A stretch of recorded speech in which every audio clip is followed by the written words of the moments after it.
Donc, quand je vous disais plus tôt que d'un certain côté, je me disais, je vais attendre d'être rendu beaucoup plus loin avant de parler de tout ça, c'est parce que je sais aussi que les gens ont des attentes et que, tel que je suis maintenant, ça peut décevoir beaucoup de personnes. Mais en même temps, plus on se regarde personnellement puis qu'on voit où on en est dans notre route et ce qu'on a fait, la notion du jugement tombe de plus en plus parce que ce qu'on veut, c'est faire des pas, avancer, cesser de concevoir qu'on fait des erreurs, mais plutôt qu'on est en apprentissage continuel. Et de cette façon-là, je vois que je dépasse toujours mes limites, que je vais plus loin au-delà de toutes les peurs que j'avais avant. Il y a eu beaucoup, beaucoup d'années aussi où j'ai eu à travailler toute la peur des agressions avec ces informations-là. Et je ne peux pas tout vous raconter maintenant, tout ce que j'ai brassé à ce sujet-là, mais on voit entre autres dans les films comment la peur est générée pour que les êtres qui ont une mission, un travail, quelque chose de particulier à faire au niveau de l'enseignement et du partage des informations, que ces êtres-là rentrent dans la peur, rentrent dans le secret. Et moi, je suis à l'inverse de ça. Je suis dans la transparence, je suis dans l'ouverture. Et je veux pas vivre ma vie dans la peur. Et de toute manière, je me sens tellement reliée à la force divine qui me guide que je sais que j'ai différentes protections de tout mon groupe de guides de lumière et de ma propre lumière intérieure. Alors, j'ai vraiment l'élan de diffuser de plus en plus librement et de ne pas encourager aucune forme de groupe qui sont plus dans le secret, dans la dissimulation de l'information. Il y a, entre autres, à Montréal, une autre femme que beaucoup de gens de leur groupe pensent que c'est Myriam de Magdala. Elle est l'épouse d'un homme qui donne des enseignements spirituels. Et ce groupe-là est très replié, justement. Et pour moi, c'est évident que ce n'est pas le véritable chemin christique, que le Christ en nous pousse à vraiment diffuser ouvertement les clés de transformation qu'on connaît. Par exemple, les clés avec la sexualité tantrique. J'ai vécu la sexualité tantrique avec Yeshua dans le passé et beaucoup de gens pensent que c'est pas important la sexualité tantrique. C'est une clé extraordinaire, mais qui est dévoilée publiquement uniquement à notre époque.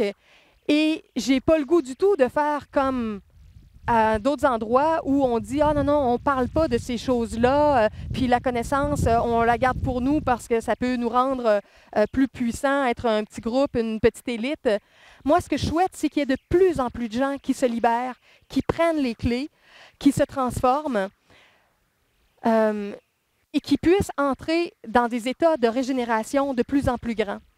La sexualité tantrique, pour ceux qui le connaissent un peu, nous permet, entre autres, de stabiliser notre processus de vieillissement ou encore de le ralentir parce qu'il y a de moins en moins d'énergie qui sont expulsées à l'extérieur et de plus en plus qui circulent à l'intérieur.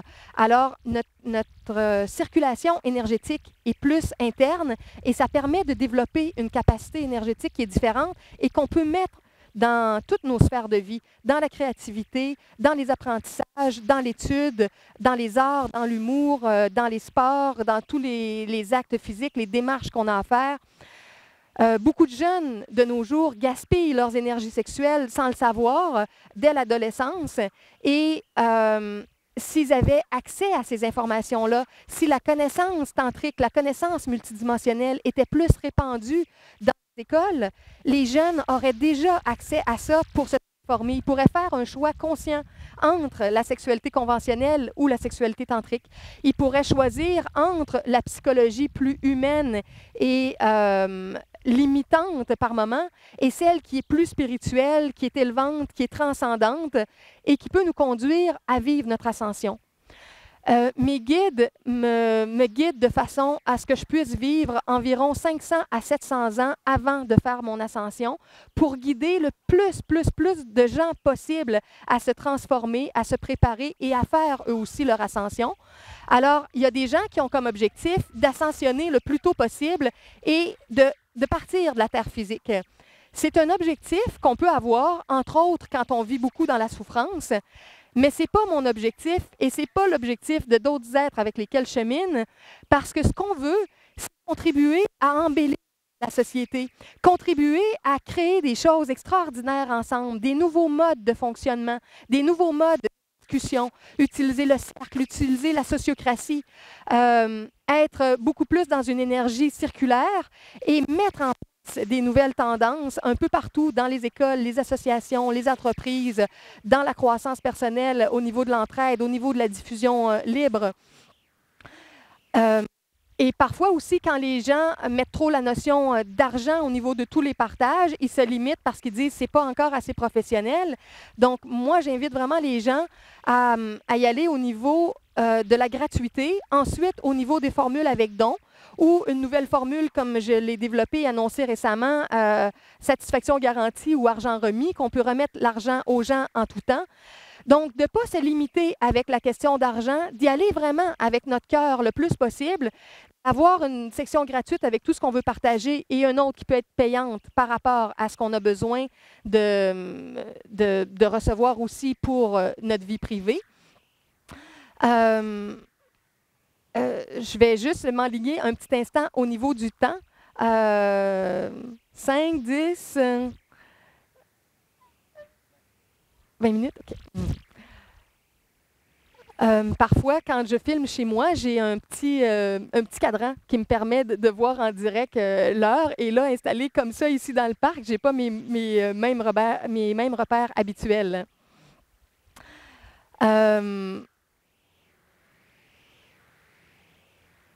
Je ne comprends pas bien le signe que... C'est quoi? OK, de ce côté-là? OK, oui. Alors, je viens de voir que je t'ai sorti en partie de cadre. OK, alors... Quoi? Alors, Jean me dit qu'à la limite, on pourra toujours faire des coupures, mais comme on avait parlé au tout début, c'est le fun aussi, les enregistrements spontanés. Moi, j'aime ça quand c'est pas toujours clean cut, puis qu'on y va plus comme ça vient dans la spontanéité. Alors, c'est correct aussi quand il y a des ajustements en cours de route. Bon, alors, ce que je voulais dire avec tout ça, c'est que le but, c'est vraiment de trouver les chemins pour que tout ce qu'on découvre, ce qu'on apprend dans nos expériences, nos ateliers, nos discussions avec d'autres personnes, tout ce qui s'enracine à l'intérieur de nous, qu'on trouve des chemins pour le retransmettre. Et plus on va être nombreux à faire ça, plus la connaissance va se répandre, plus la chaîne de l'entraide va se renforcer et plus les gens vont s'éveiller rapidement. Le processus d'ascension, c'est quelque chose qui est extraordinaire dans la mesure où on sait qu'à un moment donné, on va avoir complété nos expériences sur le plan physique et qu'on pourra ne plus avoir besoin de se réincarner. Comme je disais tantôt, quand on est beaucoup dans la souffrance, c'est certain qu'on souhaite le plus tôt possible avoir accès à autre chose. Plus on est heureux, plus on veut prolonger ce qu'on vit. Mais d'un autre côté, même les gens heureux peuvent avoir une aspiration pour l'ascension, parce que l'ascension, c'est un processus qui nous permet de garder constamment une continuité de conscience. Quand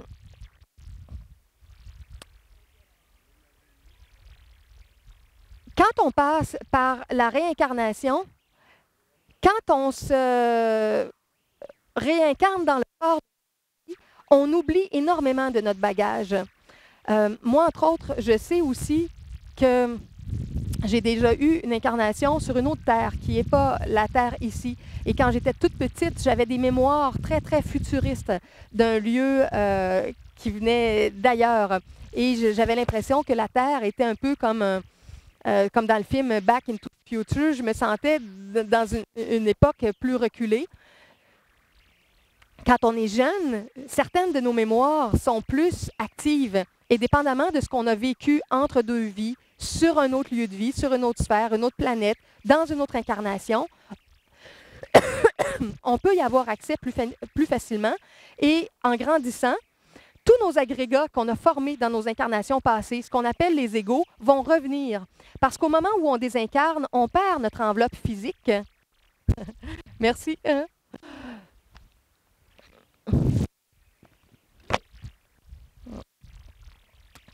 Au moment où on désincarne, le corps physique, on le perd, mais tous nos autres corps d'énergie restent vivants.